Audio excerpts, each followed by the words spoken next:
mengambil berkah dan hikmahnya untuk pembelajaran hari ini. Marilah kita bersama-sama mengucapkan lafaz basmalah. Bismillahirrahmanirrahim. Oke, sebelum kita masuk ke pembelajaran, kita kan minggu lalu tuh udah belajar CP, PP, dan ATW dalam pembelajaran IPS. Nah, sebelum kita lebih jauh, kita mau lihat dulu nih kebutuhan belajar siswa itu apa aja sih gitu. Nah, ini saya kasih kertas masing-masing. Nanti tulis di dalam kertas ini, nanti akan saya kumpulkan. Saya kasih waktu 5 menit ya. Iya, Bu. Oke, Bu. Oke, tulis ya. Tiba hari nulis apa, lihat di nulis apa gitu.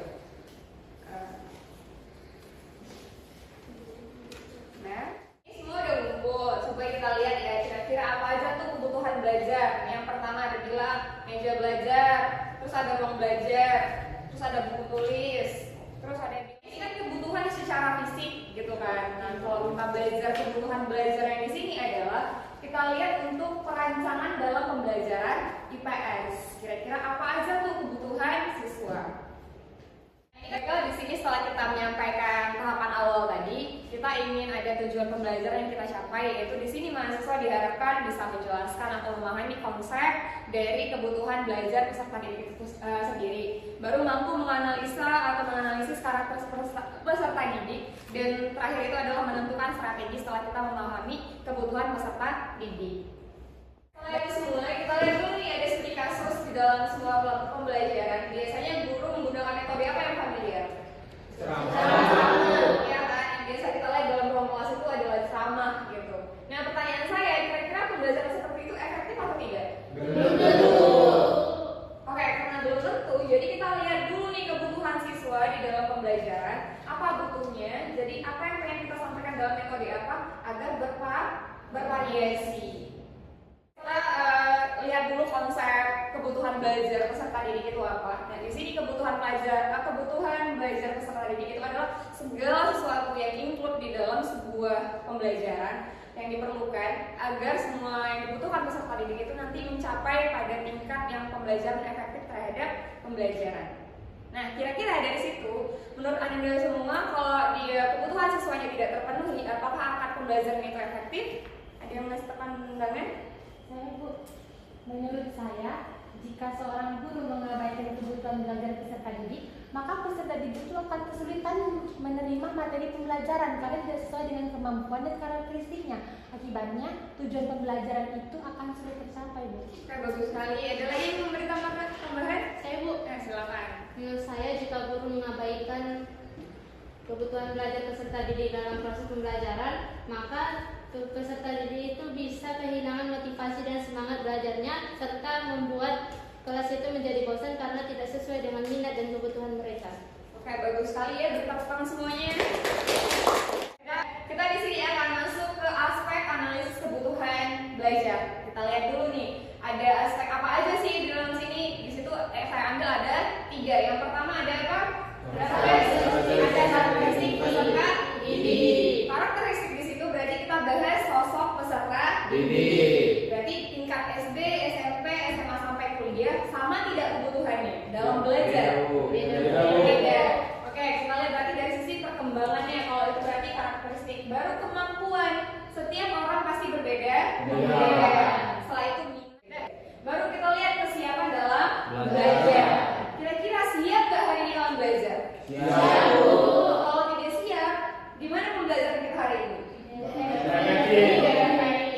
Gitu. Baru kita lihat kebutuhan khusus. Kemungkinan dari kalian semua pasti memiliki kebutuhan khusus. Mungkin khasiat, Bu, saya butuhnya ada bantu dalam pembelajaran. Saya hari ini udah terdeteksi sama AI, tidak bisa lepas dari AI. Itu kan kebutuhan. Kira-kira salah atau tidak? Tergantung kalau kata Ardi, ya kan? Karena bisa sesuai konteksnya apa dulu nih, gitu. Oke, berarti kan kita udah belajar ini tadi ibaratnya apa aja kebutuhan peserta didik. Nah, berarti kita butuh yang namanya alat mendeteksi kebutuhan peserta didik atau siswa. Apa aja tuh? Menurut di sini ada ahli bidang pendidikan dan psikologi. Kita butuhkan yang mana? Nggak boleh kita ngomong-ngomong nggak ada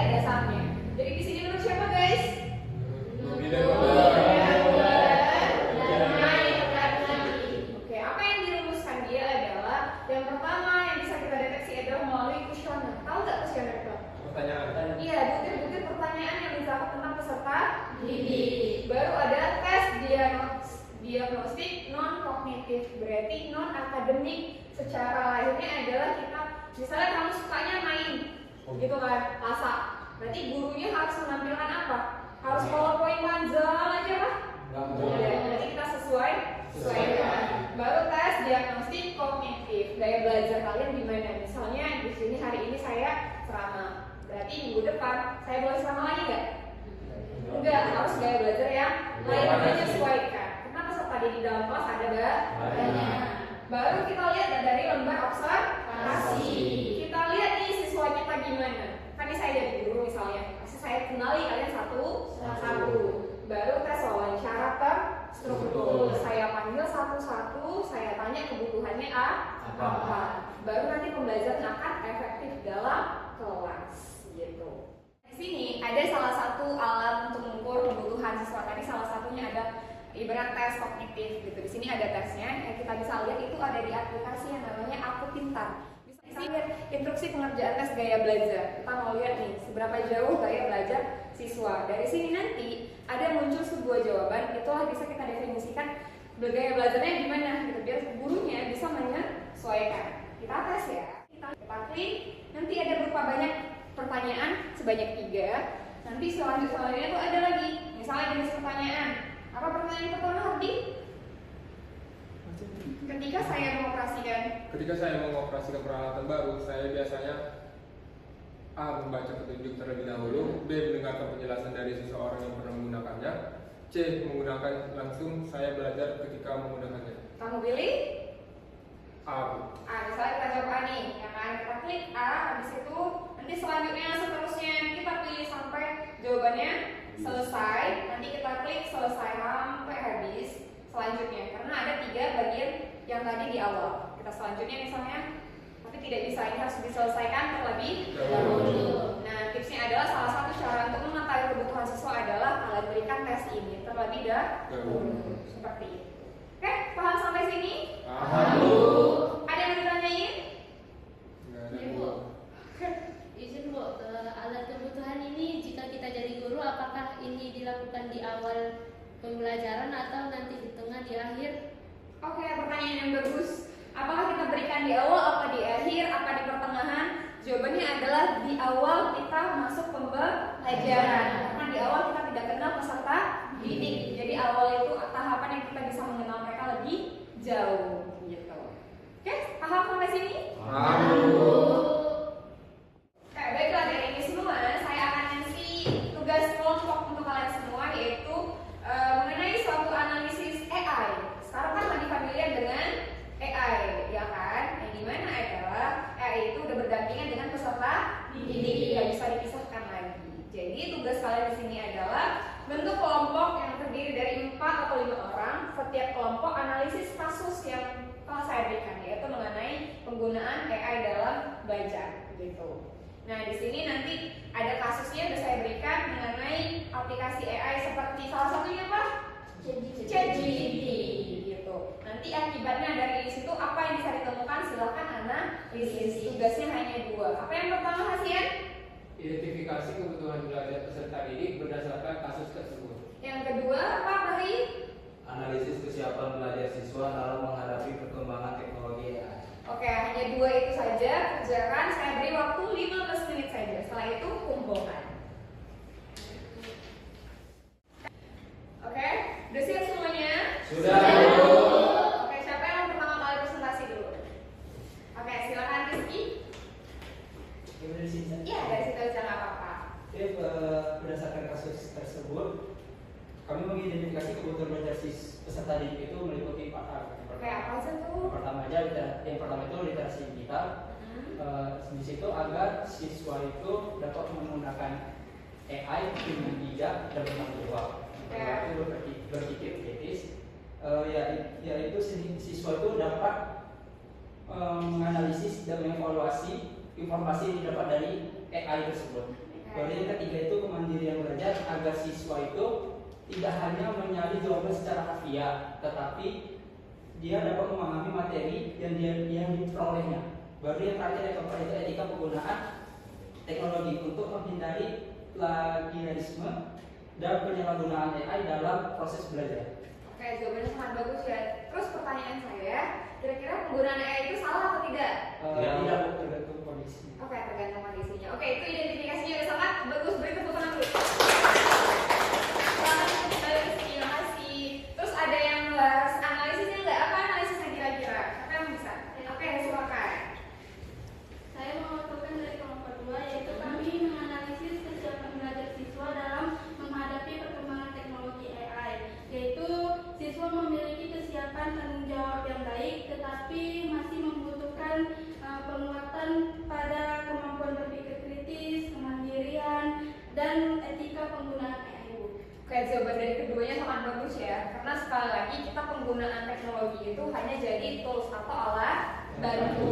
Kalau kita tidak menggunakan teknologi, kita juga salah dalam bentuk pembelajaran. Karena teknologi sekarang tidak mungkin diabaikan. Berarti di sini kesiapan siswa itu untuk menggunakan AI atau teknologi itu sudah sangat siap, ya kan?